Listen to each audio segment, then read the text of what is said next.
Hey folks, Papa Boris here playing some more Shotgun King. We're back to the beginning with the Solomon, and now we're gonna up the new game system. So we're gonna go to rank 2 where there are 2 pawns. Not a huge deal, so we're still just basically playing regular old Shotgun King, just, you know, there's a couple extra pawns. I keep wanting to call this game Shotgun Showdown. It was a joke in my other series, and now it's sort of a reality. Alright, well, same strategy as before. We get the Bishop Soul. We kill some pawns. And then we go after the king. Piece of cake. Oh, let myself get checked by the knight. Let myself kill the knight. And yeah, we got a nice easy first level here. Less than a minute and we're through. Now, what is this? August Presence. That is a good one.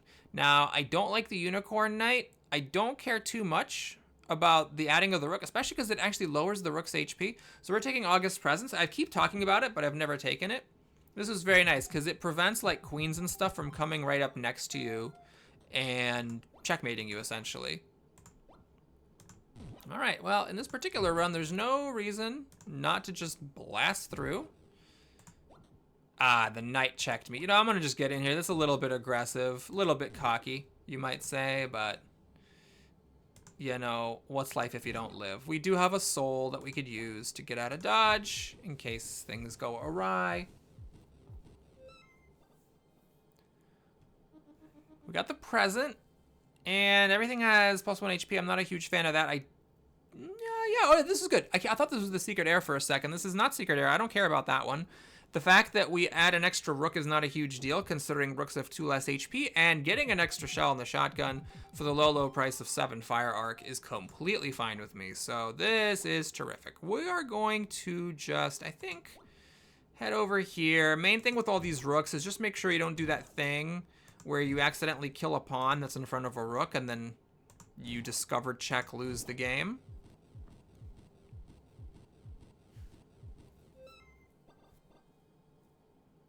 All right, we got Strafe, which is very good, and the Hollow King. Don't care. I don't like the soul mechanic that much. I just kind of keep it as an option in case I am in trouble, and otherwise I forget about it. The nice thing about Strafe is that you keep your Strafe target until you move.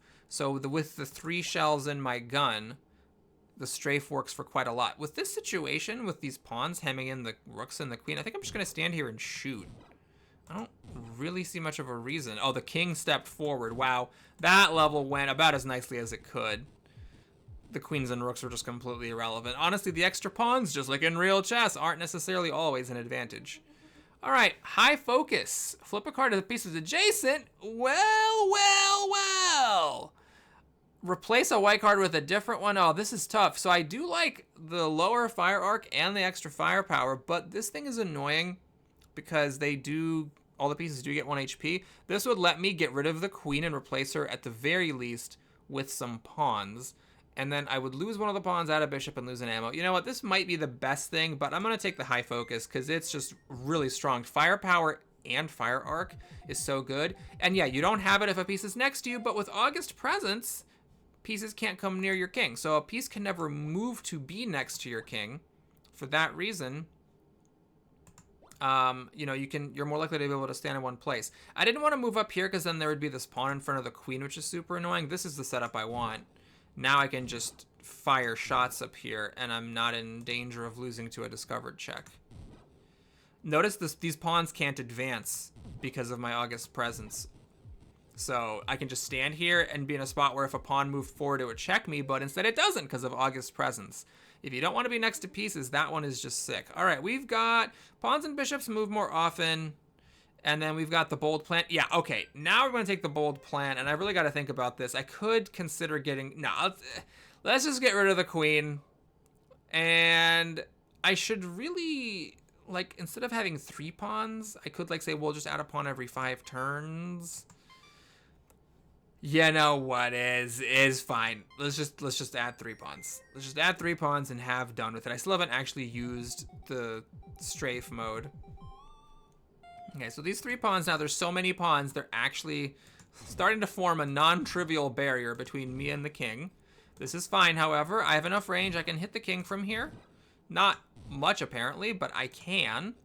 And August Presence is really good with rooks because that means that if a rook is in a file kind of next to you, it can't come up and check you. It can only come up and be diagonal to you.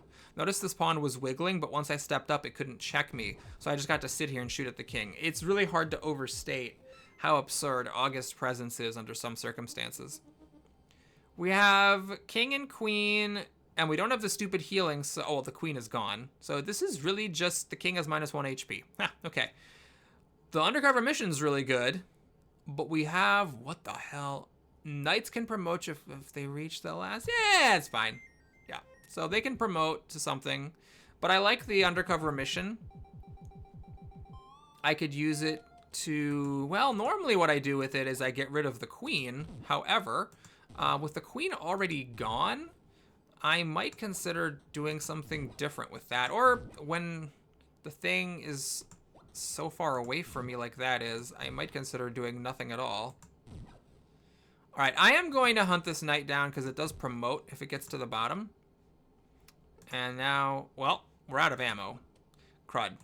So we got to take a few turns here to get some bullets back in the old chamber. All right, and we start shooting. I was hoping 3 shots would be enough. Alas, it was not. Is this gonna... Oh, God, that king has a lot of HP. Okay, we're going to get some promotions here. To a knight and to a rook. Those are fine. Yeah, I don't want this spawning in the 6th row. I'd rather it be as close to me as possible, since with this strategy, I kind of want to hang back. I really hate the king shooting at you because it stops you from sitting in one place. Rooks have 4 extra HP. Yikes. All right, we're doing it. We got 4 shells in the shotgun. Rooks have 4 extra HP. This is probably what I would deactivate. Although there's only 1 rook on the board. Maybe I don't want to care about it that much. I just stopped all 3 of these pawns from moving with August Presence. Okay, I'm in check from the bishop back there. And I think I'm gonna take a moment to just hunt these knights so they don't promote. Now, let's take a couple of moves to get some bullets back. I'm in check. Oopsie. All right, and I'm gonna hunt the pawns. I don't want pawn promotions screwing with my day. Uh-oh.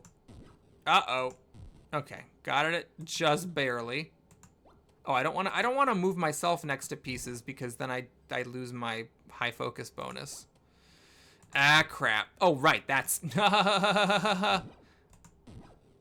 Okay, we're getting a promotion, unfortunately.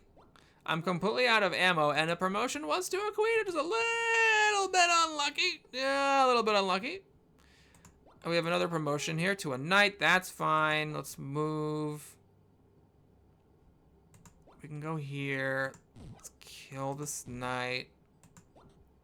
Yeah, my ammo is actually a problem. I'm going to do this. I get an extra turn. We're going to, I think...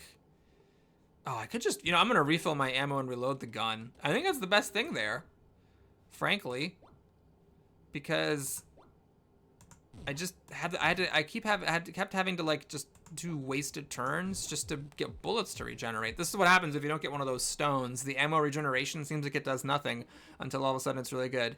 We got this, which is really fun, but I don't want to lose the firepower for 2 blade. This is kind of nifty, but the rooks do have 4 extra HP. Ah, this sucks. So I hate to give the king 2 extra HP, but I love the 6 extra bullets because I have been using all my bullets. So the king is going to take a lot of pops to bring down, but that's fine. All right, so we're going to do this. We're going to just blast here as much as we can get away with. 4 shots loaded in the gun is pretty sick. The king dodges. I'm in check. Do I want this disruption effect? What would I get rid of? The pieces having extra HP? Probably. Add a rook. Rook minus 2 HP. Okay, I'm going to take this promotion effect. Or disruption effect. Maybe I don't want to actually deactivate a white card. This is an interesting one. Disarm guards. Nah, let's just hit the king. We're going to step back. And we're just going to fire shots here. I'm in check from the knight. Oh, I wish pawns couldn't attack me anymore. And then I could have, done the thing. Since I'm standing next to the knight, I am losing my firepower bonus from this card, but that's okay. We still managed to get there. Okay, we got the blunderbuss, which I really don't want. Kings lose a speed, but they can't take more than 3 damage. You can play an extra card after soul card. Yeah, that's annoying. The pawns replacing cards after they die, but then the pawns do have 1 less HP, and that can actually matter a lot, because a lot of these rounds, what's happening is I kind of come up here, and then I just shoot at the king. And so having those pawns have 1 less HP could be useful. Oh, come on, get him! Didn't quite get him. But luckily we have all this extra ammo. Alright, you know, that was sort of like the world's worst sniper. We got a pretty big arc. We're not that powerful. We're missing most of the bullets. He has tons of extra HP, but it worked. We got the pentagrams. That seems good. The bishops are fine. Bleeding is okay. Now, the bleeding is very tempting because if I do this and I hit the king once, he's automatically going to get bleeding, and then he's going to take extra damage. So I'm going to take this. Instead of having to hunt down the pentagrams, I want something that's already active. And then we can try to see if that will make us more effective at sniping. So we start shooting. Okay, now I don't want to shoot this, because if that pawn dies, I lose the game. We get in the file with the king. We shoot. Notice I think that the fact that the pawns have less HP is actually not insignificant. The rook couldn't put me in check. The knight could. I'm going to go here. The bishop will probably put me in check. It didn't. All right, that means we're just going to keep shooting. I'm in... the knight promoted. Interesting. So that means I'm not in check. That means I'm going to just take a shot here. I missed the king, sadly. And we're out of ammo. All right. Just... how much? He's 1 HP. And there we go. Got him. I think the bleeding made a difference. I think that was actually really helpful. And the bleeding is also really good against the final boss. Okay, the final boss is here. Do we have 4 knights? Always check the knights. Do we have 4? We have 3 knights. All right, this should be fine. So we're gonna just step on up, kind of get close to this disruption card, and just start blasting. He's already bleeding. Well, because I hit him. It's not a chance of bleed. It's just a guaranteed thing. With my incredible 4 bullets in the gun, I can just keep popping them like crazy, and he's down. Down for the count. Would you look at that? All right, everybody, thanks so much for watching. Hope you enjoyed it. Please like and/or subscribe, and I'll see you again soon. Take care.